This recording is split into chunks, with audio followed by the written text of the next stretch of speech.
What is going on, guys? My name is Moto, and today you're going to be watching yet another MX Bikes video here today on the channel. Man, I do miss doing that intro. It's so fun. But today we're going to be riding on the new 2023 OEM pack that was released yesterday, as well as on the ARL preseason Supercross track.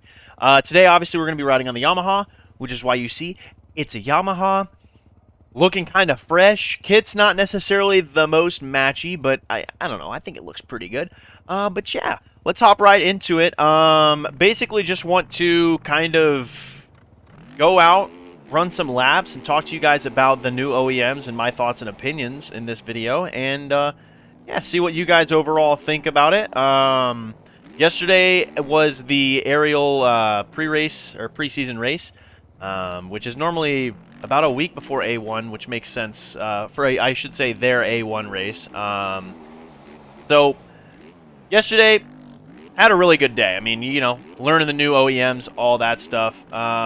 We've gotten all the 4-strokes. The 2-strokes come later. And, yeah, it's going to be really interesting to see how those all stack up. I will say I am not the best on this track right now. I don't necessarily have the lines just down pack yet. As you can see, my Ghost is a Husky 450. And, yeah, I don't know. The track is really, really fun. With the new OEMs, it's a lot to learn. You've got to definitely figure out how to ride differently. But overall, man, it's a really, really good track. And, yeah, the OEMs seem to be very unique. So, for the most part, it seems that every OEM feels different, which is obviously going to happen with the models being different and all that stuff, and I'm pretty sure the old OEMs were a little different as well. However, there are no bikes that are the same. So, like, the Fantic is not the same as the Yamaha anymore, and the Gas is not the same as the Husky. You also have way more tire selection this time. The swing arm length is a little bit different increments-wise. And, yeah, overall, there's just a lot of big changes. They added, obviously, weight distribution and inertia to the game, so that's why you might feel like the bikes are a little bit sluggish and handle a little weird. Especially the 450s, you can definitely feel the weight when you're riding them. At least I can, myself. And, yeah, it's just, it's a whole nother beast for sure. I will say, the 250s, you can absolutely rail everywhere and have no problem. Like, I don't foresee any 250. If any 250 guy ever comes into my my Twitch chat and ever says, "Oh my gosh, 450's cheating," blah blah blah. Yeah, fuck you, buddy, because it's not. That 450 is crazy fucking heavy, and it's a little bit difficult to turn. Now, obviously, you know, a 450 can 100% turn a faster lap time than a 250, but it's a fucking, obviously, it's a 450. Do you expect it to not be able to do that? Do you want the bikes to be even? At that point, what are you even doing? You know what I mean? Like, why? Why are we even doing that? I mean, obviously the Supercross lap times and the fast guys in 250s are going to be up there speed-wise with the 450 guys. Now, granted, I'm pretty sure 3 Palms and a couple other guys were running like 48s and 47s around this track yesterday with the 450s, and I'm 99% sure that no 250 guy was running a 48. I could be wrong.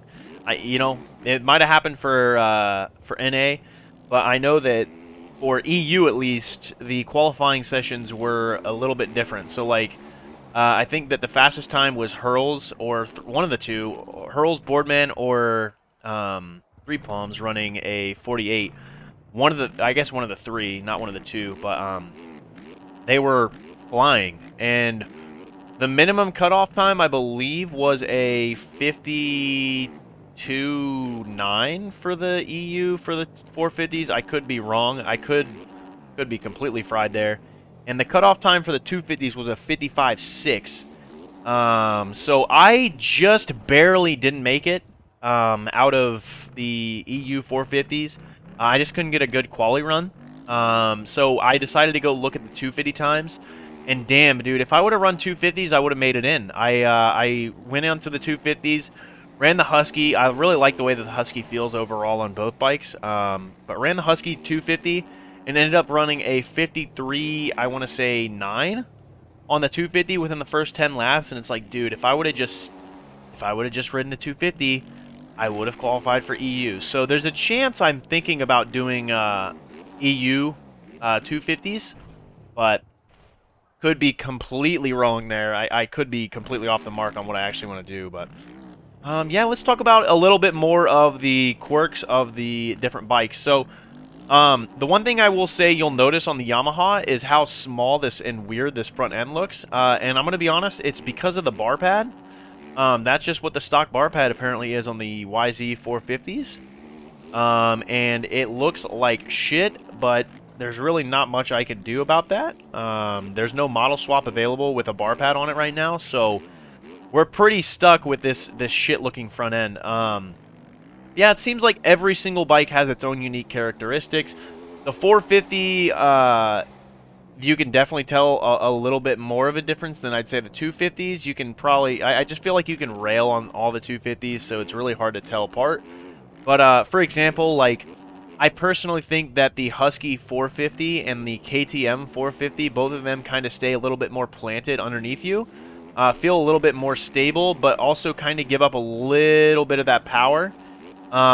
Surprisingly, I find it easier to run the whoops consistently on a Husky and a KTM than I do any other bike, which, as most people know, I mean, they're fucking terrible in Supercross for the whoops.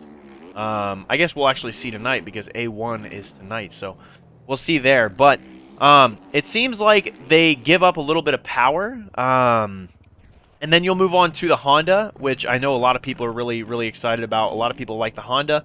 That thing turns on a fucking dime and has a good amount of mid power. I would say it loses out on the top end, but it's really, really nice mid-range.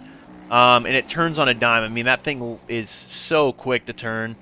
Riding the Yamaha around, to me, it feels like the heaviest one that I've ridden so far. But at the same time, it's got so much fucking power. And I have no idea. I have no clue necessarily how to describe it, but it's incredible how much power the bikes have. And, yeah, man, it's nuts how crazy good they've gotten the dyno for the Yamaha. That being said, obviously the front end looks fucked up, as I was saying earlier. It kind of throws me off a little bit, which is why I'm mainly riding the Husky and the KTM. Just because, again, like, it just throws me off looking down at that bar pad every once in a while. It just makes that front end look super weird. But obviously when I'm going for hot laps, you know, we're running out here, you know, looking forward, looking pretty far ahead. So it's nothing too crazy, but it's definitely something that takes some getting used to when you get on the Yamaha. I know a lot of people are going to want to try the Yamaha, just because, dude, Yamaha's such a popular brand. So, I don't know. I don't fully blame you, but if you want to try the Yamaha, it's a very good bike. Dude, I'm up on my lap time. Look at my fucking lap times, dude. I'm so close, brother. Yeah, so moving on, I've tried the gas as well. Gas, don't recommend. Don't really like it. I don't know how to describe it either. It's just a weird feeling. I mean, and it's kind of weird because I really like the KTM and the fucking Husky. But and you'd assume, okay, well, the gas has to be really similar. But it's not similar at all, which is very strange to me, and I don't know. It's odd to me how odd they feel. So, personally, I don't recommend the gas. Now, again, it's all rider choice. At this point, right now, it's so early into having these OEMs. Nobody really knows what the best bike is, and right now it's really just all rider preference on what feels comfortable. I will say I'm actually feeling kind of comfy on this Yamaha, even though I'm not catching up to my Ghost at all, but, like, I mean, you look at the... Okay. Yeah, you look at me just loop the fuck out and just die. But yeah, so I've also heard that the Suzuki has a literal kickstart sound when you start it, so that's a unique quirk about the Suzuki. I'm assuming it's going to turn on a dime, be a little bit low on power, as it, you know, tends to be. And then you also had the Fantic and the TM. Now, the Fantic in the old OEM pack used to be the exact same bike as the Yamaha, because it realistically is just an Italian Yamaha. But I believe that they have changed a couple of things, changed a little bit of the dimensions, made it a little bit more unique to itself. I have yet to ride that, but I'm sure that if it rides anything remotely close to the Yamaha, it's good. I know Jams ran it in the aerial race, and he was doing extremely well. So it's definitely a good bike to run. And yeah, I mean, I'm sure that there's going to be a lot of really good skins. It's basically a red Yamaha, so definitely recommend possibly trying that out. That's definitely on my next bike to try out list. And then finally, you have the TM. Now, the TM, to my knowledge, is the heaviest bike in the game. That said, haven't ridden it yet, and as some of you guys know, back in my MXGP days, I used to run specifically and solely the TM in public lobbies just to see if I could come back from last on it, or even just win the race outright on that, on the TM. And so the TM definitely has a little spot in my heart. We'll probably give that a go at some point and see how that overall feels. But I mean, I have to be honest. I'm sure it probably doesn't turn necessarily the greatest, and it's probably going to be a little low on power as well. So I'm going to have to assume that it's not going to be the greatest. Granted, Supercross doesn't necessarily matter for power because you just have to be able to get in and out of corners, be able to get on the throttle at the right times. And on these 450s, at least on this track, I mean, it's super easy. I mean, like, I've been railing in, but you can cut down on this and make it no problem. I mean, like, I'm over jumping that. I could probably, if I railed that hard enough, quad into that section, and it just wouldn't be anything crazy. So yeah, that's my overall thoughts on the OEMs. I know I didn't show any of them off, but you guys know my style. Right now, we're just trying to get back into the rhythm. I need to get an editing software so I can possibly just, you know, clip things and get the right stuff going on. So that way I can maybe switch between bikes, switch between scenes, switch between different settings, stuff like that without having to go back to the menu in the recording and all that stuff. Right now, we're just kind of, I don't know, we're kind of amateur houring it, so... anyway, guys, I hope you did get a little bit of insight. My thoughts and opinions overall on the OEMs is that they're pretty good. Let me know down below in the comments section what you guys think, if you guys have even played bikes yet, what you guys' thoughts are. Again, I think that all the 450s are extremely unique, and they feel very different from each other, besides, obviously, a couple being pretty similar.